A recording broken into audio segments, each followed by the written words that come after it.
सद्य परिस्थितीमध्ये सायकलचे महत्त्व प्रत्येकास ज्ञात झाले असून सध्याच्या धकाधकीच्या जीवनामध्ये सायकलची गरज पुन्हा एकदा निर्माण झाली आहे. सायकल चालवण्याचे अनेक लाभ आहेत. सर्वात मोठा लाभ म्हणजे सायकल चालवल्यानं आजारापासून दूर राहण्यास मदत होते. नालंदा स्कूलनं नेहमीच जुनं ते सोनं या उक्तीप्रमाणे साकार करण्याचा प्रयत्न केला आहे.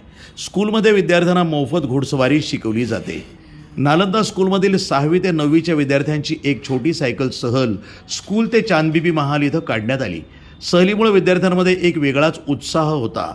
मुलं गंजलेल्या सायकलची गंज साफ करून या उपक्रमात उत्साहानं सहभागी झाले.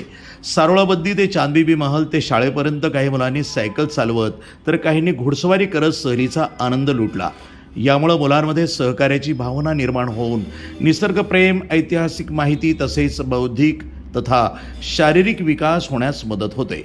विद्यार्थ्यांचा सर्वांगीण विकास स्कूलद्वारे केला जातो असं कर्नल बहादुरगे यांनी सांगितलं आहे. मुलांनी नालंदा स्कूल ते चांदबिबी महाल असा 36 किलोमीटरचा प्रवास सायकल आणि घोडसवारीनं केला. सकाळचा स्वच्छ सूर्यप्रकाश आणि घोडसवारीबरोबर सायकल सफर याचा आगळा वेगळा आनंद विद्यार्थ्यांनी यावेळी घेतला. या दरम्यान वैद्यकीय उपचाराची व्यवस्था होती. घोडसवारीचे कोच म्हणून गौतम बहादुरगे तर सायकल सवारीचे कोच म्हणून पल्लवी बहादुरगे आणि शादाब मोमीन हे सहभागी झाले होते. प्रतिनिधी शब्बीर सय्यद, NTV न्यूज मराठी, अहमदनगर.